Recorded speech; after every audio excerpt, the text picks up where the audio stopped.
Hello అండి, hour helps kitchen YouTube ఛానల్కి మీకు తిరిగి స్వాగతం.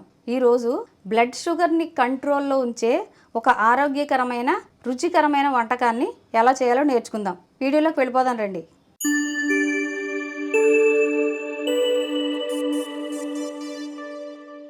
అదేనండి జాక్ ఫ్రూట్ అంటే పనసకాయ. పనస పండుని మనం ఎక్కువగా తింటూ ఉంటాం, పనస తొనల్ని. అయితే మధుమేహ రోగులు పనస పండు తినకూడదంటారు కదా. కాబట్టి మధుమేహ రోగుల కోసం ముఖ్యంగా పనస పొట్టు చాలా ఆరోగ్యవంతమైన ఆహారం అనమాట. బ్లడ్ షుగర్ని కంట్రోల్లో ఉంచాలంటే ఈ పనస పొట్టు చాలా ఉపయోగం అని చెప్పేసి ఈ మధ్య చేసిన పరిశోధనలో కూడా తేలిందండి. అంటే ఈ పనస పొట్టులో ముఖ్యంగా ఫైబరు, జింకు, పొటాషియం లాంటి ఎన్నో పోషకాలు ఉన్నాయి. దీన్ని మధుమేహ రోగులు తింటే కనుక బ్లడ్ షుగర్ ఖచ్చితంగా కంట్రోల్లోకి వస్తుందని చెప్పేసి నిరూపించారనమాట. కాబట్టి ఇటువంటి ఆరోగ్యవంతమైన పనస పొట్టుతోటి మెంతి పొడి, జీడిపప్పు ఉపయోగించి కూర ఎలా వండుకోవాలో నేర్పిస్తాను రండి. ఇప్పుడు మనం పనస పొట్టుతో పాటు దీనిలో జీడిపప్పు ఉపయోగిస్తున్నాం కదండి. ఈ కూరకి జీడిపప్పులో ఎన్నో రకాల ప్రోటీన్లు, విటమిన్స్ ఉన్నాయి కదండి.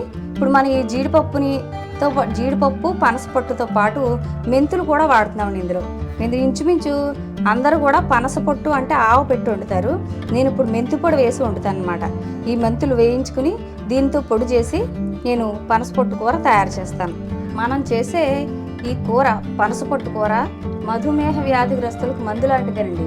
కాబట్టి షుగర్ వ్యాధిగ్రస్తులు కాకుండా అందరం కూడా షుగర్ పెరగకుండా, బ్లడ్ షుగర్ రాకుండా మనం కంట్రోల్ చేసుకోవాలంటే ఇలాంటి కూరలు చేసుకుని తినాలండి. ఇప్పుడు మనం ఈ పనస పొట్టు, జీడిపప్పు, మెంతులు పొడి ఉపయోగించి మనం పనస పొట్టు కూర ఎలా వండుకోవాలో చూద్దామండి. దానికి కావలసిన ఇంగ్రీడియంట్స్ చూద్దామా.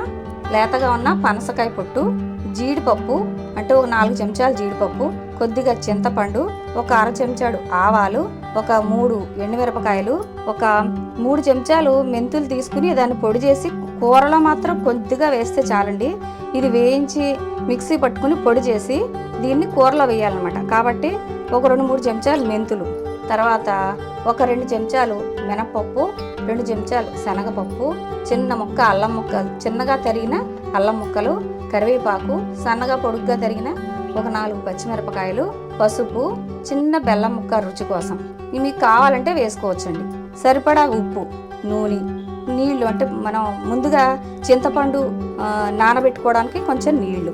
ముందు మనం ఈ చింతపండు నీళ్లు వేసి నానబెట్టి ఉంచుకోవాలి. మనం కూర సిద్ధం చేసుకోవడానికి ముందే ఒక అరగంట ముందు చింతపండు నానబెట్టుకోవాలండి. చింతపండుతో పాటు జీడిపప్పును కూడా నానబెట్టి చేస్తున్నాను అనమాట.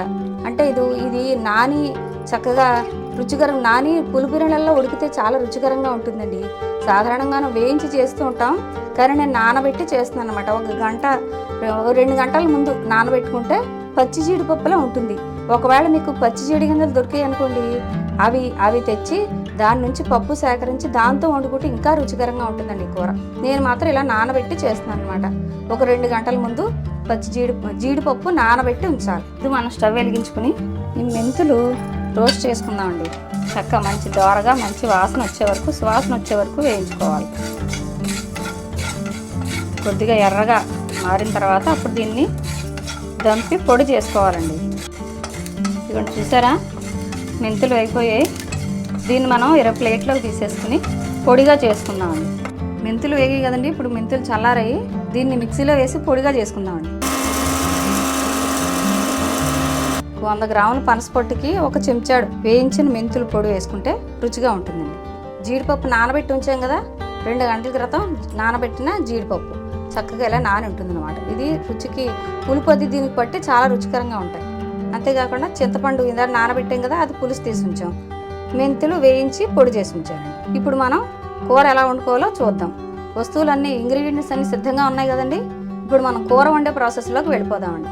ముందుగా మనం పనస పొట్టుని ఉడకపెట్టుకోవాలి. ముందు మనం స్టవ్ వెలిగించి దానిలో 1 గ్లాసు నీళ్లు వేసుకుని మనం శుభ్రంగా కడిగి ఉంచిన పనస పొట్టుని ఇందులో వేసి కాస్త పొంగు రానివ్వాలండి. ఒకసారి నీళ్లు మరిగి పొంగు వచ్చే వరకు అట్టెబెట్టి వార్చేసుకుని తర్వాత దాంతో కూర వండుకోవాలన్నమాట. స్టవ్ సిమ్లో పెట్టి మూత పెట్టేసి 10 నిమిషాల పాటు ఉంచాలండి. ఇప్పుడు పనస పొట్టు ఉడికిపోయింది కదండి. ఇప్పుడు దీన్ని వార్చేసుకుని మనం కూర సిద్ధం చేసుకుందాం. ఇప్పుడు మనం పోపు సిద్ధం చేసుకోవాలండి. అందుకని ముందుగా మూకుడు పెట్టుకుని దాంట్లో కాస్త నూనె వేసుకుని దానిలో ముందుగా శనగపప్పు, మినపప్పు, ఆవాలు ఎండుమిరపకాయలు వేసుకుని కాసేపు వేయించుకోవాలండి. కాస్త దోరగా వేగే వరకు, సువాసన వచ్చే వరకు వేయించుకోవాలన్నమాట. ఇప్పుడు పోపు వేగింది కదండి, దీనిలో కరివేపాకు, సన్నగా తరిగిన పచ్చిమిరపకాయలు, అల్లం ముక్కలు వేసి కాసేపు ఇలా కలుపుకుని, తర్వాత ఇష్టమైతే కొద్దిగా ఇంగు కూడా వేసుకోవచ్చండి, మంచి సువాసనగా ఉంటుంది కూర. ఇంగు వేసి కలుపుకుని తర్వాత అందులో ఉడకబెట్టి ఉంచిన పనసపొట్టు కూడా వేసేసి మరోసారి మొత్తం కలపాలండి. పనసపొట్టు వేసాక కాసేపు కలుపుకుని తర్వాత అందులో జీడిపప్పు, చింతపండు పులుసు,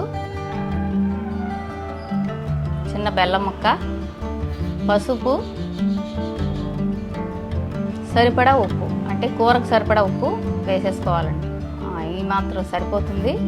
తర్వాత మనం ముందు మెంతులు వేయించి పొడి చేసుకున్నాం కదా, ఆ పొడిని కూడా వేసేయాలి. వేసేసి మొత్తం కూర అంతా ఒకసారి కలుపుకుని, ఇప్పుడు ఈ మెంతి పొడి వేయగానే మంచి సువాసన వస్తుందండి కూర. ఇప్పుడు ఈ కూరని కాస్త జీడిపప్పుకి పనసపొట్టుకి కాస్త పులుపు తీపి పట్టేలాగా మొత్తం కలుపుకుని మూత పెట్టేసి మనం పావు గంట పాటు ఉంచాలండి. అలా స్టవ్ మీద సిమ్లో ఉంచితే మంచి సువాసనగా కూర చాలా రుచిగా ఉంటుంది.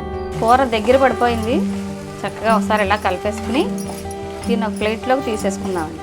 కూర దగ్గర పడిపోయింది కదండి, ఇప్పుడు దీన్ని మనం ఒక ప్లేట్లోకి తీసేసుకుందాం. బ్లడ్ షుగర్ని కంట్రోల్లో ఉంచే ఈ పనసపొట్టు జీడిపప్పు కూర అందరికీ కూడా చాలా మంచిది. షుగర్ లేని వాళ్ళకి షుగర్ కంట్రోల్లో ఉంటుందండి. కాబట్టి మనం ఇలాంటి కూరలు, వెరైటీ కూరలు చేసుకుని తింటూ ఉండాలి. ఇందులో కాస్త మెంతి పొడి కూడా వేసాం కదా, మెంతులు కూడా షుగర్కి చాలా ఉపయోగకరమైనవి కదా. అంతేకాకుండా జీడిపప్పు కూడా షుగర్ని కంట్రోల్లో ఉంచుతుందిట. పనసపొట్టు కూడా ఫైబర్ ఎక్కువగా ఉండడం వల్ల ఇది కూడా చాలా మంచి ఆహారం. ఇదిగోనండి, రుచికరమైన పనసపొట్టు కూర రెడీ అయింది. వేడి శరీరం ఉన్నవాళ్ళు పనసపొట్టు కూర ఆవబెట్టి తినాలంటే కొంచెం భయపడతారు. కాబట్టి అలాంటి వాళ్ళు కూడా ఇలాంటి మెంతి పొడి వేసుకుని చేసుకుంటే ఆ భయం ఉండదు.